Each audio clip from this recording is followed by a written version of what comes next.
Hello everybody, this is a quick video to talk about the final project for art history courses, the online art history courses.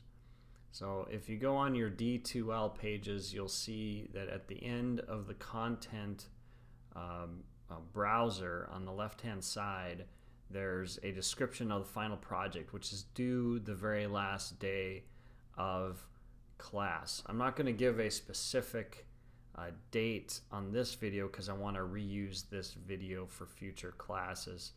But if you look, there should be a Word document and a document that's readable on your screen that will give a description of the final project, and it's an option project. And this is the same for Art History 1 and Art History 2.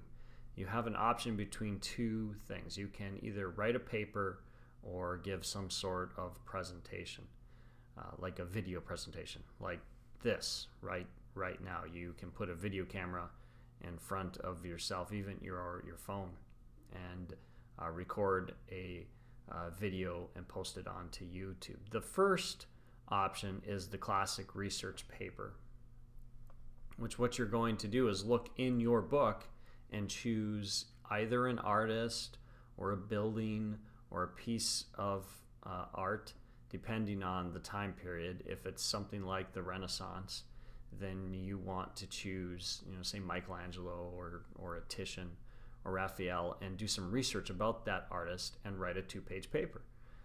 Pretty basic. You can use MLA or APA format. I put some specific guidelines that I like. I like it to be New Times Roman, or Times New Roman, however you want to say it, 12-point font.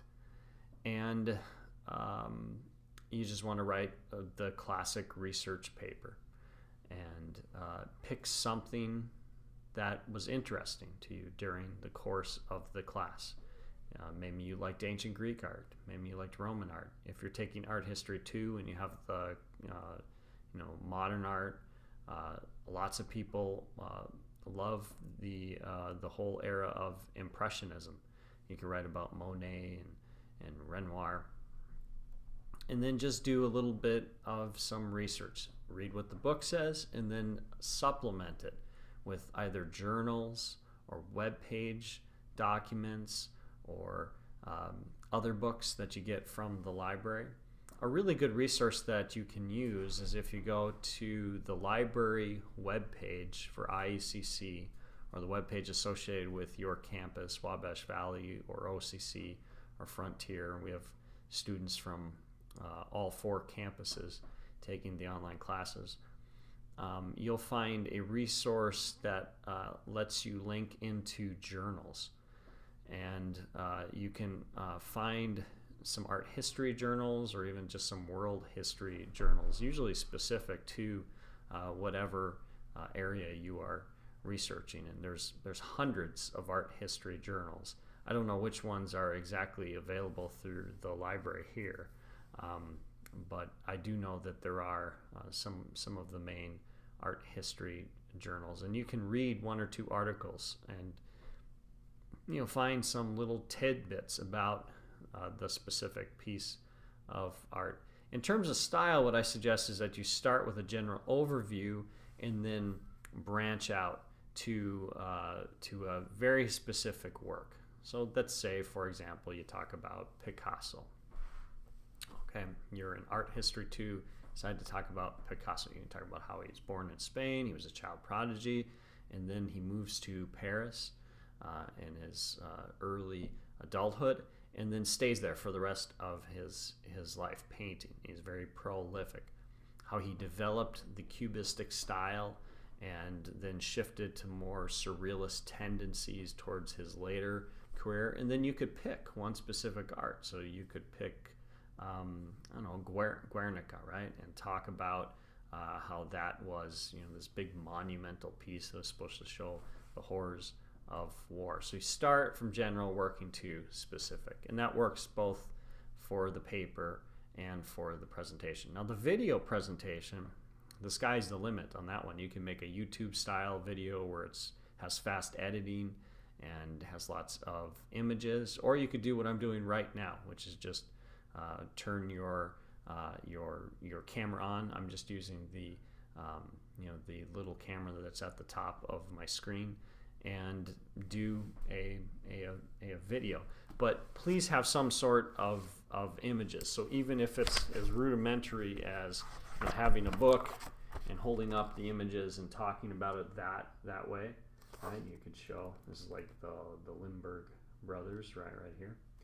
Or you could import the images into iMovie and do some nice editing. That takes longer. I don't do that because I don't have the time to edit.